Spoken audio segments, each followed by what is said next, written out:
अस्सलाम वालेकुम दोस्तों, एक और बार मैं आप सबको ट्रेडिंग स्कूल के यूट्यूब चैनल के ऊपर वेलकम करता हूं। तो आप हमारे चैनल को लाइक करें, सब्सक्राइब करें ताकि क्रिप्टो मार्केट के रिलेटेड जितनी भी इंफॉर्मेशन है वो आप फ्री गेन कर सकें। आज मैं आपके साथ न्यूज को शेयर करूंगा। What is FOMC?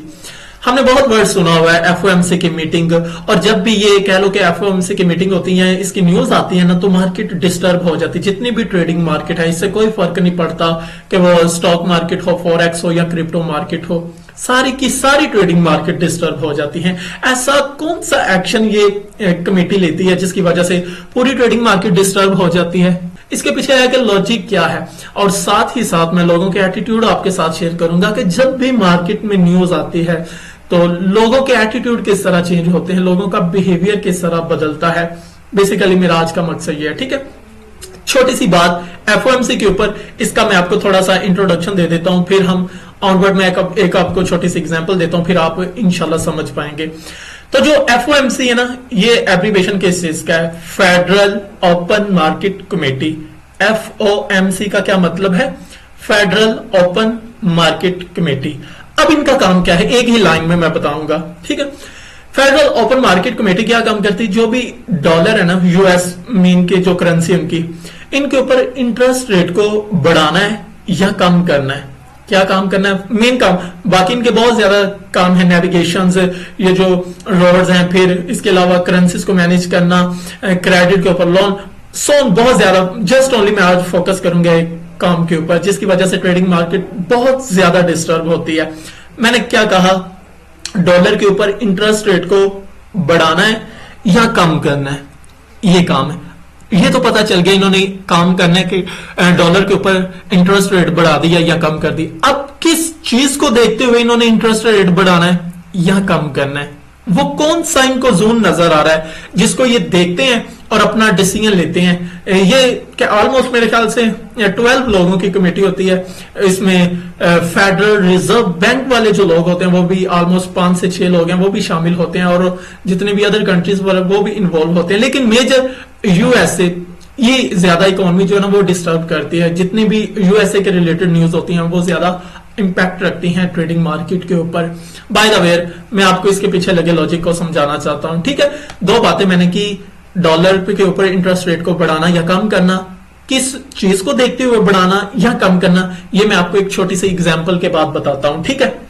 अब मैं आपको सिंपल और सादा एग्जांपल देने की कोशिश करूंगा, और यकीन माने कि मैं ज्यादा मानता हूं कि जितना सादगी के साथ आपको समझाया जाएगा ना, उतना आप ज्यादा सीखोगे, ठीक है।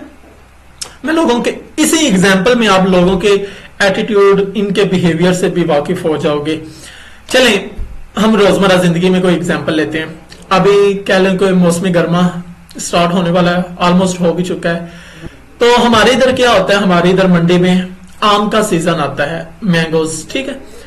अब जैसे ही आम का सीजन आता है ना, अभी मेरे ख्याल से 8 दिन या 10 दिन या 15 दिन के बाद ऑलमोस्ट आम का सीजन स्टार्ट हो जाएगा। बाय द वे, आम का सीजन आने से पहले मार्केट में एक न्यूज आती है।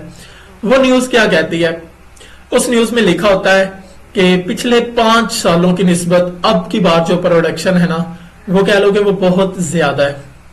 पिछले 5 सालों की निस्बत अब की बार जो आम की प्रोडक्शन है वो बहुत ज्यादा है। अब देखना कि लोगों के एटीट्यूड किस तरह चेंज होते हैं जब वो रीड करेंगे। अब लोग मार्केट में न्यूज को रीड कर रहे हैं, वो स्टडी भी कर रहे हैं, ठीक है। अब की बार जो न्यूज आई है आम के सीजन के रिलेटेड, उसकी पैदावार के रिलेटेड, ये इंडिकेट कर रही है कि जो प्रोडक्शन है अब बहुत ज्यादा हो गया। अब लोगों के एटीट्यूड चेंज होंगे, वो क्या करेंगे? वो सोचेंगे कि अगर प्रोडक्शन ज्यादा है तो इट्स मीन के मार्केट में जो आम है वो बहुत ज्यादा मिलेंगे, ठीक है। आम ज्यादा मिलेंगे और बिल्कुल लो प्राइस में मिलेंगे, वो खरीदने को इतनी तरजीह नहीं देंगे। इसका मतलब है कि पिछले 5 सालों की निस्बत अब मार्केट में जो आम की सप्लाई है वो बहुत ज्यादा है। मार्केट में फालतू आम पड़ा रहेगा, लोग फ्री ऑफ कॉस्ट कोडियों के भाव, जिस तरह वो कह लें कि कोई चीज बिकती है उस तरह देना स्टार्ट करेंगे। लेकिन बाय द वे ऐसा होता है, अब फैक्ट्री वाले जो जूस वगैरह बनाते हैं वो क्या करेंगे? वो भी यही सोचेंगे कि अब की बार सप्लाई बहुत ज्यादा है तो हमें स्टॉक करने की जरूरत नहीं है, चंद दिन के बाद खरीद लेंगे, सस्ते दामों में खरीद लेंगे। वो भी खरीदेंगे नहीं।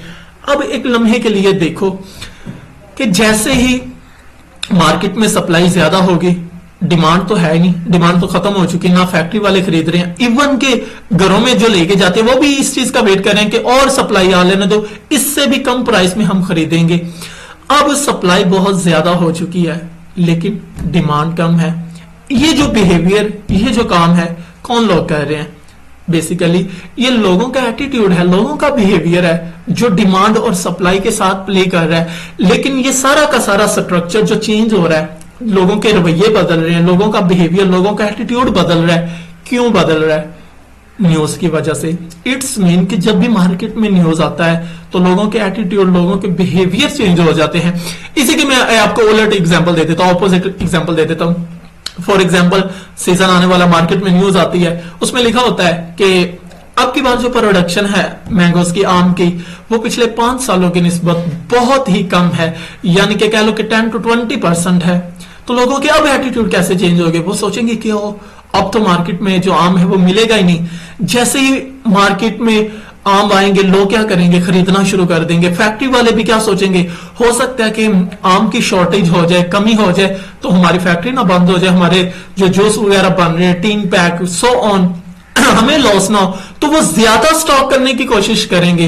इवन के घरों में जो लेके जा रहे हैं वो 5 किलो की बजाय 10 किलो, 20 किलो लेके जाएंगे, बस इसी डर से कि सप्लाई कम है और हो सकता है आने वाले दिनों में हमें मार्केट में जो आम है वो ना मिले।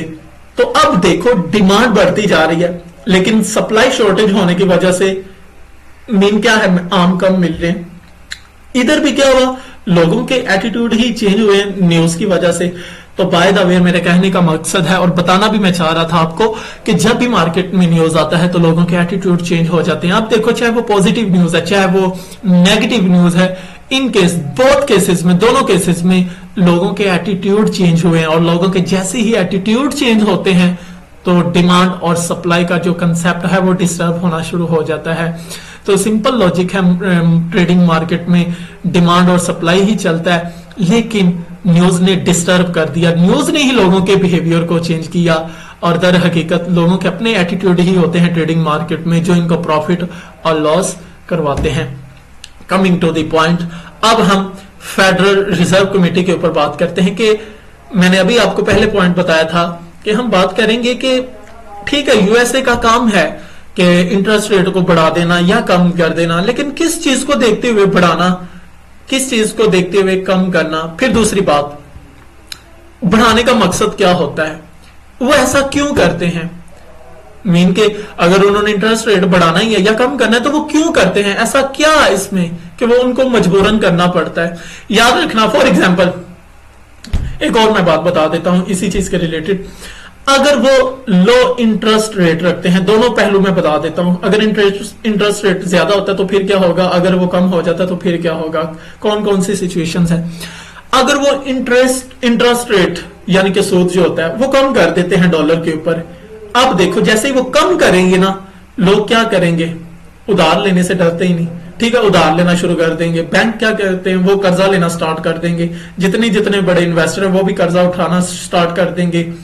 इसका मतलब है कि लोग ज्यादा बारो करेंगे, उधार लेंगे, और जब वो ज्यादा उधार लेंगे इट्स मीन कि वो ज्यादा इस्तेमाल करेंगे घरेलू अशिया में। कोई शॉपिंग करने जा रहा है, कोई खाना खाने जा रहा है, कोई होटलिंग कर रहा है। इसका मतलब है जितना कम इंटरेस्ट रेट होगा, लोगों के अखराजात, उनके लाइफस्टाइल ज्यादा लग्जरी होना स्टार्ट हो जाएंगे। आप देखो ना, छोटी सी एक और एग्जांपल देता हूं। एक शख्स आपको 1 लाख रुपए देता है और वो आपको कहता है कि मुझे 1,02,000 रुपए रिटर्न कर देना, जस्ट ओनली 2,000 रुपए ऊपर इंटरेस्ट देना। लेकिन दूसरी तरफ अगर कोई आपको कहता है कि 1 लाख रुपए ले लो और मुझे 1,10,000 रुपए रिटर्न करना, तो आप किसको प्रेफर करोगे? जो 1,02,000। फिर आप सोचोगे भी नहीं, आप सोचोगे कि ठीक है ये बहुत ही कम है, ले लेना चाहिए मुझे, और अय्याशी करोगे। ठीक है, तो इस तरह फिर खुराक कम होगी। तो फिर जैसे ये सारी की सारी चीजें शॉर्टेज होना स्टार्ट हो जाएंगी, फिर इसके ऑपोजिट फिर जो फेडरल कमेटी है, ओपन मार्केट कमेटी, वो अगेन इंटरेस्ट रेट बढ़ाना शुरू कर देगी। वो सोचेगी कि अब जो इन्फ्लेशन रेट है, ठीक है, गुर्बत का ये जितना भी निजाम है ये बढ़ना स्टार्ट हो गया, लोग अय्याश परस्त बनना स्टार्ट हो गए, वो इंटरेस्ट रेट बढ़ा देगी। अब लोग क्या करेंगे? कम बारो करेंगे, कम उधार लेंगे। लोग सोचेंगे, बैंक के जो वो भी सोचेंगे कि अगर हमने $1,00,000 लिया तो हमें इतना रिटर्न देना पड़ेगा। अब होगा क्या, ज्यादा इंटरेस्ट रेट हुआ, लोगों ने कम बारो करना शुरू कर दिया, और जब वो कम उधार लेंगे तो इट्स मीन कि वो बैंक से या शॉपिंग मॉल से या सो ऑन फोर्ड हॉटलिंग वहां कम जाएंगे। रीजन इज दैट कि उनके पास पैसा कम होगा। तो जितनी भी कह लो कि शॉर्टेज होती है खुराक की, सीपीआई का डाटा जो रिलीज होता है वो भी बेसिकली इसी चीज को इंडिकेट कर रहा होता है, कंज्यूमर प्राइस इंडेक्स को, कि कितनी ज्यादा खुराक कंज्यूम हो चुकी है, कितनी ज्यादा रिक्वायर्ड है, कितने ज्यादा लोग हैं, इनको कितना ज्यादा चाहिए। तो इसी तरह जो फेडरल ओपन मार्केट कमेटी होती है यूएसए की, ये भी डॉलर के ऊपर इंटरेस्ट रेट को डिसाइड करती है। बेसिकली आज भी एफओएमसी की मीटिंग है, तो ये बेसिकली डिसाइड करेंगे कि क्या सिनेरियो चल रहा है हमारी कंट्री का, लोगों में क्या रेशियो है, कितने परसेंट गुर्बत है, कितने परसेंट इन्फ्लेशन रेट है। तो आया कि हमें इंटरेस्ट रेट बढ़ाना चाहिए या कम करना चाहिए। तो इस वजह से ट्रेडिंग मार्केट डिस्टर्ब होती है। तो मेरे ख्याल से आपको पता चल गया होगा कि जैसे ही कोई न्यूज आता है तो लोगों के एटीट्यूड किस तरह चेंज होते हैं, वो कैसे चीजों को कंज्यूम करना स्टार्ट कर देते हैं, और as a result trading market disturb हो जाती है। तो कोशिश किया करें न्यूज के साथ अटैच रहा करें, ठीक है, न्यूज को स्टडी किया करें। ये एक क्रिप्टो क्राफ्ट वेबसाइट है, आप इधर से इंफॉर्मेशन जितनी भी है न्यूज के रिलेटेड वो आप ले सकते हैं। इसी की तरह की एक फॉरेक्स फैक्ट्री है, उधर से भी आप इंफॉर्मेशन को कलेक्ट कर सकते हैं। तो मेरे ख्याल से जो आज मैं आपको मैसेज कन्वे करना चाहता था, मेरे ख्याल से मैंने आपको कन्वे कर दिया है, और आप सीखे भी होंगे कुछ ना कुछ। तो इंप्लीमेंट करें अपनी ट्रेडिंग के ऊपर। इंशाल्लाह मिलते हैं नेक्स्ट वीडियो में, तब तक के लिए अल्लाह हाफिज।